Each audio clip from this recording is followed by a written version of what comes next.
선생님들 안녕하십니까? 이번에는 이어서 다섯 번째 현상학적 연구 방법론 수업 중에 정영란 박사님 논문으로 문학치료의 유형 살펴보고 또 융의 분석심리학을 현상학적 또는 질적 연구 방법론 논문에서 어떻게 이론을 정리하는가를 함께 보신 후에 시간이 가능하다면 다섯 번째 이번 시간에 연구 방법론에 대한 설명을 좀 하고, 이번에 기획된 수업이 여섯 번째까지 있기 때문에, 여섯 번째 수업에서는 과연 콜레지의 현상학적 연구 방법론으로 정영란 박사가 어떻게 사례를 정리하고 또 논리적으로 또 연구 방법론에 맞게 에, 논문에 에, 서술을 하였는지를 살펴보도록 하겠습니다. 앞에서부터 쭉 이어져 왔던 대로 이제 문학 치료가 어떤 특징을 가지고 있고 또 어떻게 치유적인 기능을 발휘하는가에 대해서 우리가 계속해서 공부를 했죠. 그래서 문학 치료의 유형은 굉장히 다양한데 문학 치료에는 장르별로 형식 중심, 체험 중심, 갈등 중심이 있는데 이것을 풀었으면 시 치료, 독서 치료, 이야기 치료, 드라마 치료로 나뉘고 그중에서도 형식 중심의 시 치료가 문학 치료의 핵심이 되기도 합니다. 첫째, 형식 중심의 유형이란 문학 형식, 언어 형식에 중점을 두고 작업을 하는 유형을 말하는데 이 작업은 시를 읽고 편지를 쓰거나 경구를 쓰고 시를 쓰는 것이 이 진행 과정의 전제 조건이라고 할 수 있겠는데요.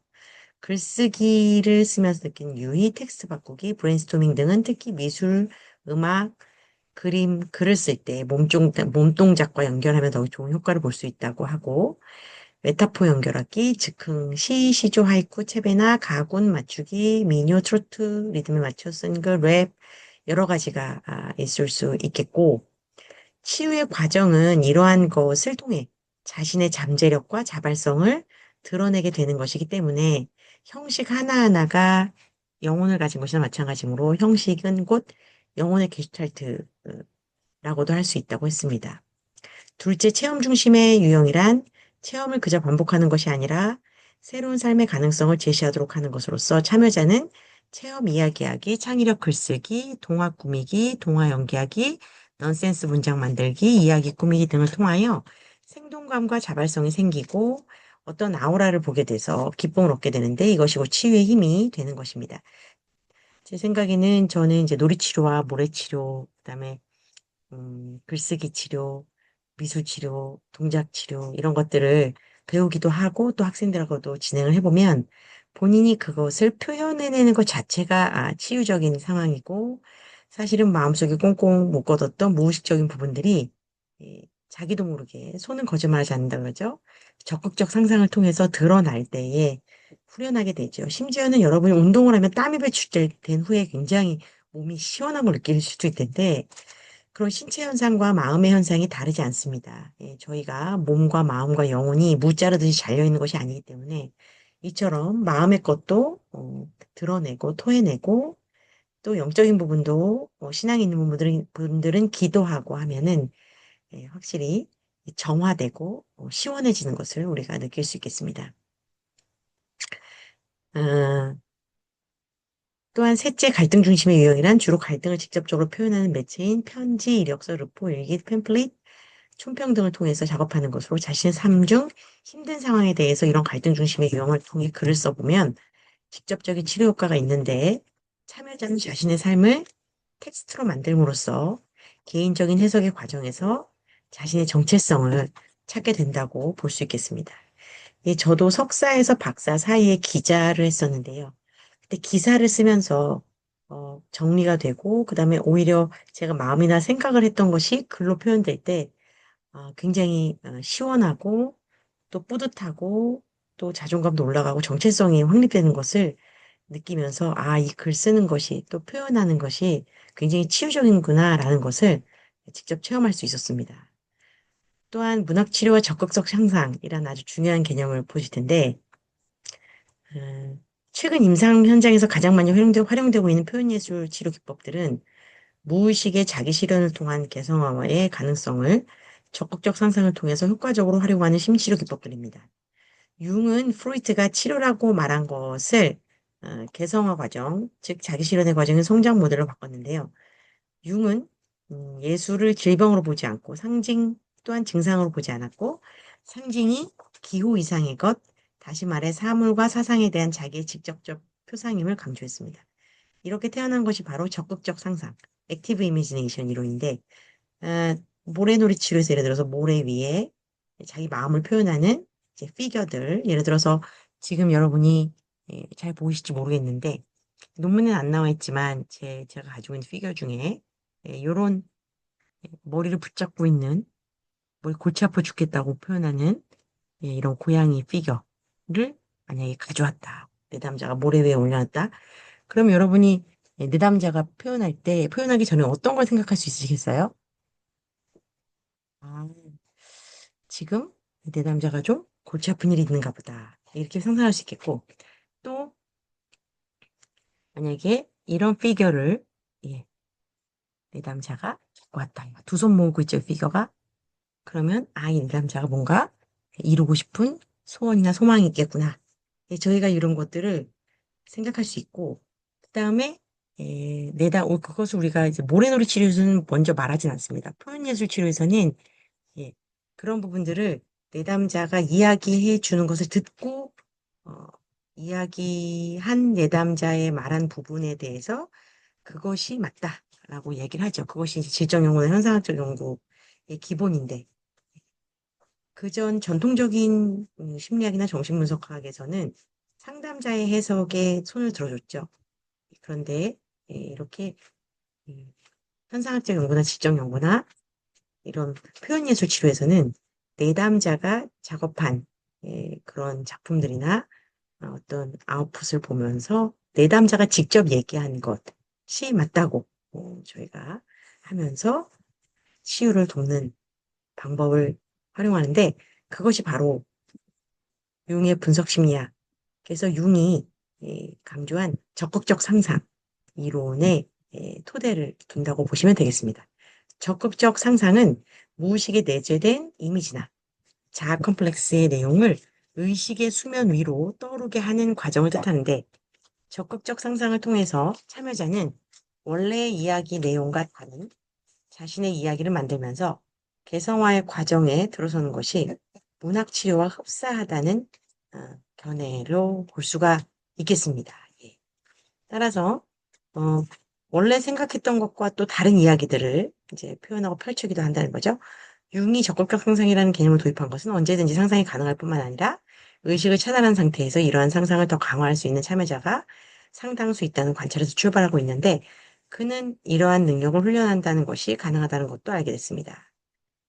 그 밖에 의식적으로 관심을 차단하는 동안 무의식에서 즉흥적으로 만들어진 이러한 상상이 어떠한 형식으로 표현된다는 사실도 발견하게 됐는데 이것은 명상의 과정, 즉 무의식에서 이미지를 얻어서 그림을 그리고 소묘를 하는 것 외에 문학적으로 형상화하는 것을 말합니다.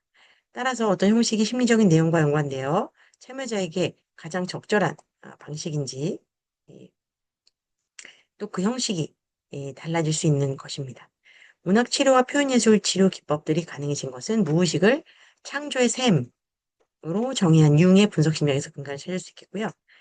그 전에는 아무래도 전통적인 정신분석학에서는 이제 무의식이 좀 억압된 성욕이나 공격욕이나 아니면은 그 본능적인 욕구들 중심으로 해석이 많이 됐다면 융은 더 발전될 수 있는 지금은 우리가 활용하고 있는 것들은 모든 기능이고 예를 들어서 여러분이 MBTI가 요즘에 많이 유행인데 여러분이 ISTJ다. 여러분이 ENFP다. 그러면 그 부분이 여러분의 우등 기능인데 그 부분을 주로 많이 활용하고 계셨던 것인데 ISTJ인 선생님이 ENFP를 아예 0점으로 없는 게 아니거든요. 그 부분은 아직 많이 관찰하거나 쓰고 있지 않으신 거라서 것이라서 이제 중년기 이후에는 그쪽의 이야기들을 일으키고 또 그런 특징을 갖고 있는 선생님들 또는 주위 사람들을 보면서 예, 관찰한 대로 본인이 또 발전시키고 예, 그런 모습들을 통해 전체성을 향해 가야 한다고 융의 분석 심리학에서는 자기 실현이나 개성화를 얘기하고 있기 때문에 그 부분을 가능하게 하는 부분이 바로 창조의 셈인 예, 무의식의 의식화를 통하여 가능하다는 것입니다. 예, 따라서 문학 치료와 표현예술 치료 기법들이 가능해진 것은 무의식을 창조의 샘물로 정의한 융의 분석 심리학에서 근간을 찾을 수 있겠습니다. 융은 무의식에는 무한한 가능성으로 향하는 에너지가 저장돼 있고 그 에너지 안에 창조적 가능성을 지니고 있다고 했습니다. 다음은 문학 치료에 유용한 문학은 문학 심리학에 대한 이해를 보고자 하는데 칼 구스타프 융의 생애와 사상을 잠깐 보신다면은 칼 구스타프 융은 1875년 스위스의 동북부 캐스빌에서 태어났고 그의 아버지는 내향적이고 학구적인 개신교 목사님이셨고 그의 어머니는 외향적이고 수다스러운 성격으로 신경질환을 좀 앓으셨고 영혼 세계와의 접촉을 믿는 섬뜩할 정도로 예리한 직관력을 가지고 계셨습니다. 헨리 엘렌버거에 의하면 융의 인격은 스위스 국민성의 특징뿐만 아니라 그의 고향 바젤의 정신, 그의 조상인 전설적인 인물이었던 외과 의사이며 교수 그리고 행정가인 친할아버지와 예, 굉장히 브레인이셨죠. 외과 의사면서 교수 행정가인 친할아버지와 높은 학식과 탁월한 시적 감각을 지닌 외할아버지.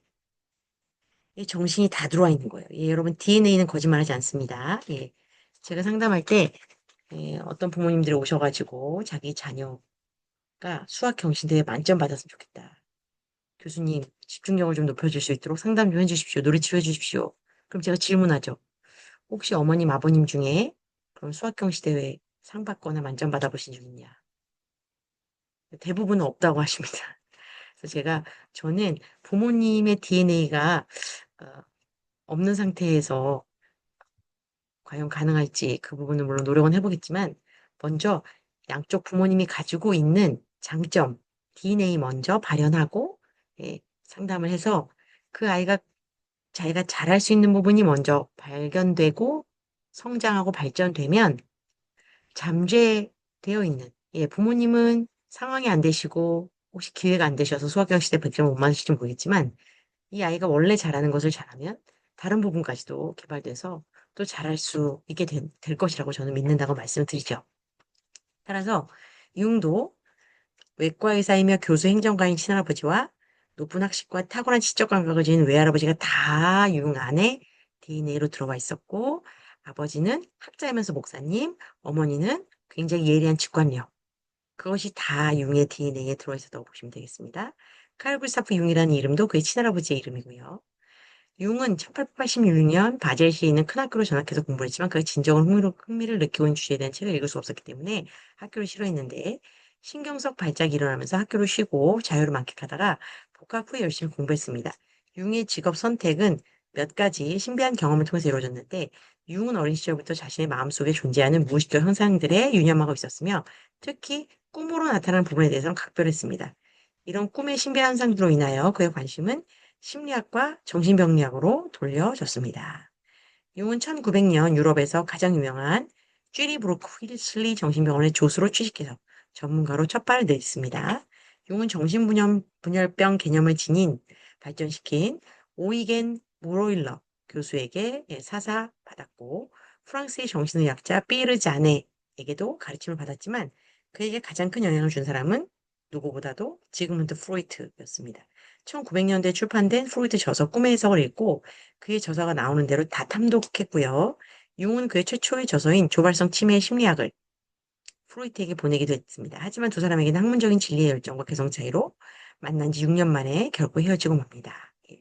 예를 들어서 융은 중년기 이후에 내담자도 많이 만나고 또 무의식의 창조성이라든지 이런 긍정적인 부분도 얘기를 많이 했는데 프로이드는 주로 이제 웨디푸스 컴플렉스라든지 엘렉트라 컴플렉스라든지 이런 어떤 이 무의식에 잠재된 어떤 성욕, 공격욕 이런 뭐 부분에 대해서 융이 자신이 원인이라고 생각하는 부분에 대한 고집스러움이 있었거든요.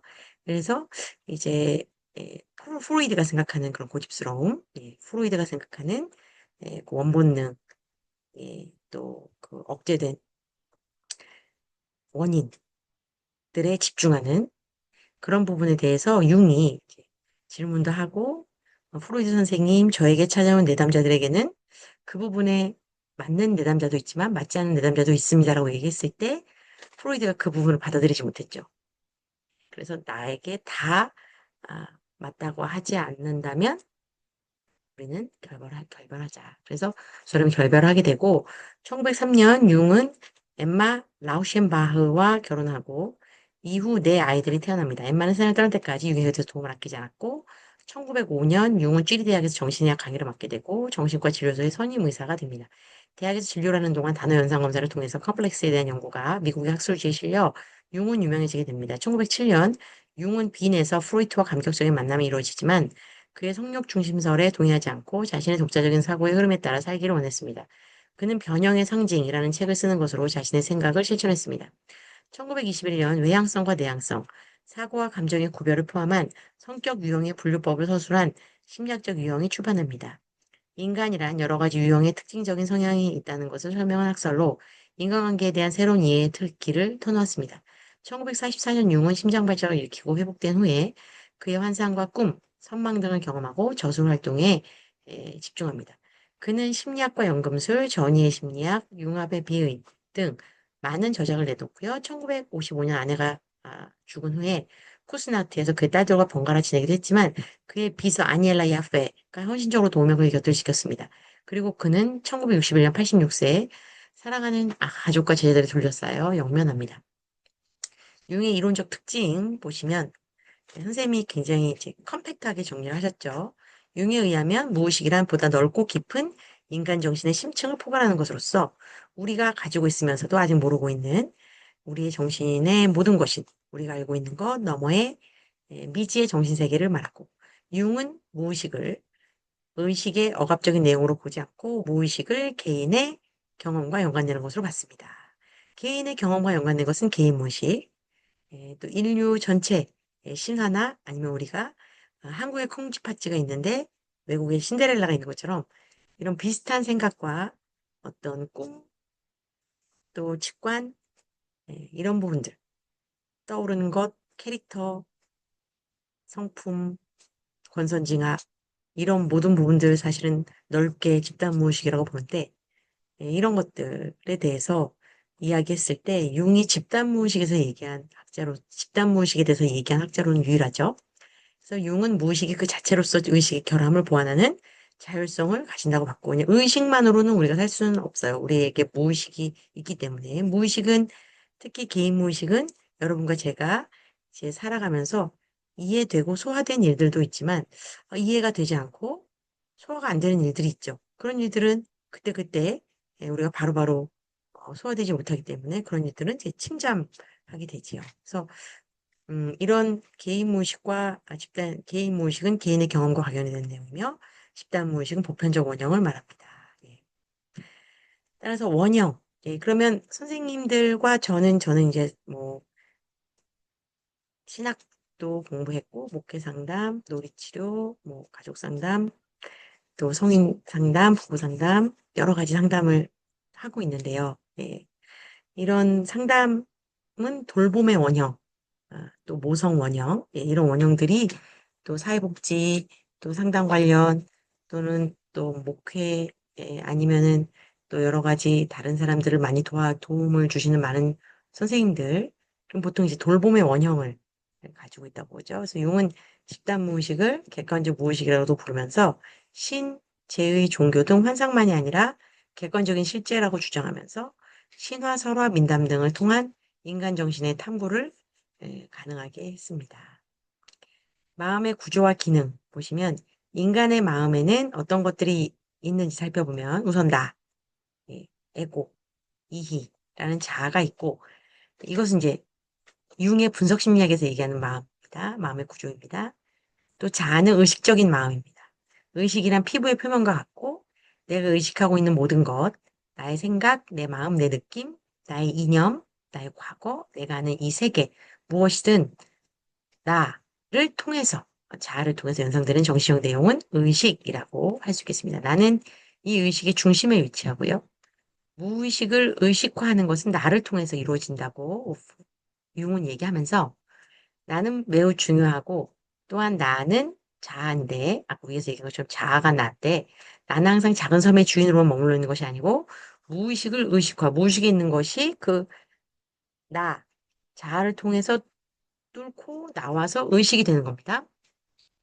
분석 심리학의 관점에서 보면 의식은 무의식의 산물입니다. 의식의 밑에 끝없는 미지의 영역이 있는데 이것을 무의식이라고 부릅니다. 다시 말해, 내가 아는 세계는 의식이고 내가 가지고 있으나 아직 모르는 정신세계는 무의식입니다. 융은 무의식이 보다 넓고 깊은 인간 정신의 심층을 포괄하는 것을 봤습니다. 무의식은 우리가 알고 있는 게 의식인데 그것을 넘어서 있는 즉 미지의 정신세계고요. 사람이 조절할 수 없는 정신계 너머의 힘의 작용을 가리킵니다. 무의식에는 두 가지 층이 있다고 했습니다. 하나는 그 사람이 이 세상에 태어나서 자라는 동안 겪은 개인 생활에서의 체험 내용 가운데서 무슨 이유에서든 잊어버린 것, 현실 세계의 도덕관이나 가치관 때문에 현실에 어울리지 않아서 억압된 여러 가지 내용으로서 반드시 성적인 것에만 국한되진 않는 그것을 포함한 모든 그 밖의 심리적 경향, 희구, 생각들 고의로 눌러버린 괴로운 생각이나 감정, 그리고 의식에 도달하기에는 그 자극의 강도가 미약한 문턱 및 지각의 내용, 이 모든 것으로 구성이 됩니다. 융은 이를 개인적 무의식이라고 하였습니다. 개인 무의식은 의식적인 개성화, 나 기능의 비판적인 모든 정신 활동과 내용을 받아들이는 저장소입니다. 이런 개인적 특성과 관계없이 누구에게나 발견되는 보편적인 내용이 있는데 이런 내용은 태어난 이후에 경험 내용에서 나온 것이 아니고 태어날 때 이미 가지고 나오는 무의식층으로 인류의 일반의 특성을 부여하는 요소들로서 누구에게나 보편적으로 존재한다는 뜻에서 융은 집단적 무의식이라고 불렀습니다. 집단 무의식은 유전적으로 전승되는 것입니다. 따라서 개인 무의식은 말씀드린 것처럼 여러분과 제가 아,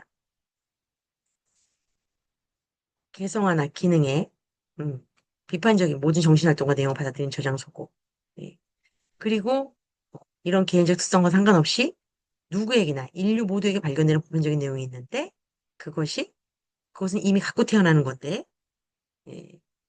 집단적 무의식이라고 컬렉티브 unconscious라고 했고 개인 무의식은 personal unconscious고요. 집단 무의식은 유전적으로 전승되는 것이고 집단 무의식은 원시적 또는 본래적 이미지라고 부르는 잠재적 이미지의 저장고입니다. 그래서 집단 무의식의 여러 내용들은 우리의 생각과 행동과 선택을 결정하도록 만든다는 거죠. 따라서 여러분께서 이 개인 무의식은 뭐라 그랬죠? 이 세상에 한 사람이 태어나서 자라는 동안 겪은 개인 생활 체험 가운데 잊어버린 것, 현실 세계 도덕을 맞지 않는 것, 여러 가지 괴로운 생각, 감정, 의식에 도달하기에는 좀 그 자극의 강도가 약한 문턱 밑에 지각이 내온 모든 것인데 이것을 개인 무의식이라고 하고 집단 무의식은 원시적이고 본래적이고 인류에 다 포함되어 있고 그래서 권선징악 외국 사람들이 저 정말 나쁘다 안 됐다 저렇게 하면 안 되는데 라고 생각하는 그런 것들이 우리가 볼 때도 안 되는데, 저거 안타깝다. 저거는 슬프다, 기쁘다, 좋다. 예, 이렇게 한꺼번에 얘기할 수 있는 그런 부분들이 어쩌면 집단적 무의식이 될 수 있겠습니다. 무의식의 또 하나의 특징은 자율성인데요. 우리가 잠잘 때 계속해서 기능을 발휘하고 있다고 보시면 되겠습니다. 자, 그래서 이처럼 음, 이 자율성, 어토노미는 우리가 잠잘 때 계속해서 기능을 발휘하는 자율신경처럼 무의식은 의식작용의 구애받음이 없이 그 스스로의 법칙에 따라 움직여가고 있습니다. 거기서 자율성이란 하나의 창조적 자율성이고요. 무의식은 의식에게 미래의 가능성을 암시한다고 보는 견해입니다. 분석심리학에서는 우리 인격과 행동을 형성하는데 매우 중요한 몇 가지 개념들이 있다고 하는데 특히 여러 개념 중에서도 대표적인 페르소나 그림자 아니머스 자기와 자기 실현이 분석 심리학의 대표적인 개념이고 이 개념들이 또한 이 논문에서 뒤에 나타나는 현상학적 연구와 질적 연구와 바로 직접 연결되는 그래서 여러분이 논문 쓸 때 앞에 이론에서는요 뒤에 본인의 그 사례들과 직접 연관될 개념들을 정리하셔야 됩니다. 그래서 페르소나 여러분이 들어보신 적 있겠는데 페르소나는 그리스어로 가면이란 뜻으로 개인이 외부 세계에 보이는 이미지입니다. 페르소나는 집단 정신의 한 단면이고 유흥은 집단이 개인에게 부여한 역할, 의무, 약속 등 여러 가지 행동 양식을 페르소나라고 불렀고 이것은 수능의 원형이라고 부를 수 있겠습니다. 용 페르소나는 다음과 같이 말했습니다. 페르소나는 집단 정신의 한 부분으로 자아의식이 외부 세계와 관계 맺을 때 필요로 하는 기능의 복합체, 즉 기능 컴플렉스다. 인격의 외부로 향한 측면을 대변하기 때문에 이를 외적 인격이라고도 하며 자아의식이 외부와 관계를 맺게 하는 관계 기능을 역할을 한다. 페르소나는 내가 나로서 있는 것이 아니고 남과 다른 사람들에게 보이는 나를 더 크게 생각한 특징을 가지고 있고 이것은 진정한 자기와는 다른 것이다. 한국 사회는 특히 페르소나가 강조되는 사회이며 개인이 싫든 좋든 그것과 동일시하도록 강요하거나 어느 틈엔가 동일시되어 있어 진정으로 혜성적인 것을 잊어버리게 만들기 쉽습니다. 페르소나는 가상입니다. 그것은 구별되어야 할 것입니다. 페르소나는 사회생활에 필요한 수단이지 절대적인 중요성을 부여하면 안 됩니다. 본인과 페르소나와 맹목적으로 동일시하는 것이 문제입니다. 인간이 집단 속에서 생을 영위하는 이상 가정과 사회의 교육을 통해서 페르소나를 형성하고 강화하는 것은 필요한 일이고 또한 필수적인 것이기 때문에 그것은 없애야 하는 것이 아니라 맹신하지 않는 것입니다. 페르소나는 집단이 만들어준 틀과 같은 것이며 그 사람의 진정한 삶, 가야 할 길과 반드시 일치하지는 않습니다. 그러므로 페르소나로서 삶과 자기 본성으로서의 삶을 구별하여 진정한 나를 찾는 작업이 중요합니다. 그 자기를 찾는 작업이 자기 실현이고요. 페르소나의 구별은 중년 이후에 자신의 내면에 관심을 돌릴 때 시작됩니다.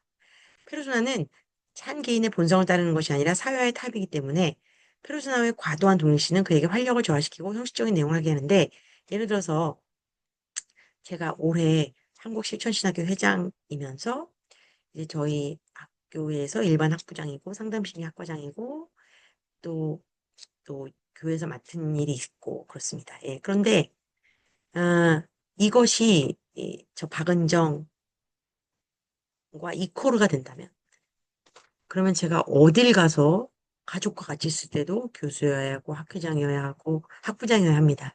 그러지 않죠. 저는 오랜 친구를 만날 때는 그냥 옛날 고등학교 시절 또는 중학교 시절, 어린 시절의 박은정이고 또 어머니 아버지 앞에 가서는 또, 어, 또 박은정 그들의 모습, 또 물론 딸로서 해야 할 기능들이 저를 압도하지 않도록 또 엄마로서의 페르소나가 저를 압도하지 않도록 아내로서의 페르소나가 저를 압도하지 않도록 교수, 학회장, 뭐 아니면 또 상담사, 놀이치료사, 가족 상담사, 부부 상담사로서의 또 청년 상담사로서의 페르소나가 저를 압도하지 않고 제가 혼자서 있거나 아니면은 또 개인으로 그냥 박은정으로 다른 사람을 만날 때는 그냥 오롯이 박은정. 예, 또 제가 좀 자연스럽고 내추럴하고 그러한 모습으로 만날 수 있어야만이 그런 가면들을 다 벗고 이렇게 자연스러운 박은정으로 만날 수 있어야 한다는 것이죠. 예, 언젠가는 또 은퇴도 하게 되고 또 가족들도 이제 제가 먼저 하늘나라에 갈지 가족들이 먼저 하늘나라에 갈지 모르겠지만 아, 모두 우리는 자기 자신의 오롯한 모습 그대로 지녀야 한다는 것이죠. 그림자는 섀도우인데요. 그림자란 나의 어두운 면, 무의식적인 측면에 있는 나도 모르는 또 하나의 나, 즉 나의 분신이라고 할 수 있겠습니다. 그것은 자아나 자기 이미지와 반대되는 개념이고요. 그림자는 의식의 바로 뒷면에는 여러 가지 심적 내용으로 열등한 인격과 같은 것입니다. 그러나 그림자는 본래부터 그렇게 악하고 부정적이고 열등한 것이 아니라 그늘에 가려 있어서 다시 말해서 무의식 속에 버려져 있어 분화될 기회를 잃었을 뿐이고 그것이 의식되어 햇빛을 보는 순간 그 내용들은 곧 창조적이며 긍정적인 역할을 하게 되는 것입니다. 그림자는 내 바깥으로 투사돼 버림으로써 그 존재를 인식할 수 있는데요. 투사는 자신을 돌이켜보고 다른 대상으로 떨어져 나간 자기의 분신을 되찾아볼 수 있는 좋은 기회가 될 수 있습니다. 그림자는 개인적인 성격을 띠고 있습니다. 왜냐하면 자의식에 맞지 않는 것들은 의식에서 배제돼서 무의식의 그림자에 상응하는 개인적인 특성을 형성하기 때문입니다. 따라서 그림자의 투사는 자신과 비슷한 대상을 향합니다. 비슷한 사람 사이의 갈등은 대개는 그림자의 투사, 그러니까 내가 인정하고 싶지 않은 나의 어두운 면을 바로 비슷한 다른 사람한테 던져버리는 거예요. 따라서 그림자는 동성인 다른 사람과의 관계에서 좋고 싫음을 판가름하는 자료가 되기도 하는데 여자가 여자를 싫어하고 남자가 남자 싫어할 때도 참고 자료가 되고 그림자를 창조적인 것으로 전환시키기 위해서는 자아의식이 그림자의 존재를 깨달을 때 의식의 변화가 생기며 그림자의 부정적 작용이 해소됩니다. 내 안의 그림자를 깨닫는 것은 너무나 중요한 과제입니다. 그림자로부터 자유로운 사람은 아무도 없습니다. 자신의 그림자를 보는 것은 인격의 성숙에 중요한 일이죠. 그림자는 표현을 통해서 긍정적으로 변화됩니다. 그림자를 없애거나 하여 티 하나 없는 사람이 되려는 것보다 인간의 마음속에 얼마나 무서운 그림자가 있을 수 있는가를 교훈 삼는 것이 심리학적 의미에서의 성숙의 첫 단계라고 할 수 있겠습니다. 따라서 그림자는 중요하고 가치 있는 원형입니다. 융은 자기의 그림자를 보고 자신에 관한 알을 견딜 수 있을 때, 그러니까 자기의 부정적인 면, 제가 싫어하는 면을 안다는 것을 견딜 수 있을 때, 그는 비로소 과제의 한 작은 부분을 해결한 것입니다. 즉, 그는 최소한 개인적 무의식을 극복한 것입니다. 라고 했습니다. 그림자에 대한 통찰은 자기에 대한 자각과 성격 통합의 첫걸음입니다. 예. 따라서, 예를 들어서, 예, 저도 분석받고, 분석가 선생님께서 저에게 얘기하실 때 제가 이제 뭐 일하고 가르치고 뭐 학생들과 지내고 할 때 또 가족 중에서도 좀 예민한 사람들에 대한 어려움이 있었어요. 그래서 제가 이 사람은 예민해서 제가 힘들고 이렇게 얘기할 때에 분석가께서 제가 아, 저 자신의 예민함은 없는지 한번 얘기해 보라고 하셔서 제가 또 제가 예민한 부분을 좀 말씀을 드렸더니 아, 분석가님이 박 교수도 예민한 편이에요 말씀하시는 거예요. 제가 예민하다고요? 제가 굉장히 수더분하고 뭐 이렇게 저는 좀 편하다는 얘기를 많이 듣는데요. 그랬더니 예민하지 않으면 어떻게 논문 지도를 하고 어떻게 섬세하게 상담을 하고 슈퍼비전을 하고 사례 분석을 하겠습니까? 박 교수 되게 예민해요. 긍정적인 의미에서요. 이렇게 말씀하시는 거예요. 그래서 저도 제가 다른 사람에게 저 사람 너무 예민해, 예민해, 예민해, 예민해 이렇게 투사했던 것, 그건 저의 그림자였던 거죠. 막 투사했던 것을 다시 저에게로 재투사 가져와서 제가 통합을 하니까 너무 편안하고 오히려 자유로워졌어요. 그래. 내가 연구하고 또 제자들 지도하고 논문 지도하고 상담할 때는 예민해지는 게 맞지. 예민해져야 하지. 예, 이런 성격 통합의 첫걸음을 또 저도 하루하루 내딛어 가고 있습니다. 예, 어, 여기서 5강을 마치고요. 6강에서 우리가 또 다시 만나도록 하겠습니다. 예, 선생님들 경청해 주셔서 감사하고요. 6강에서 다시 뵙겠습니다. 네, 감사합니다. 화이팅!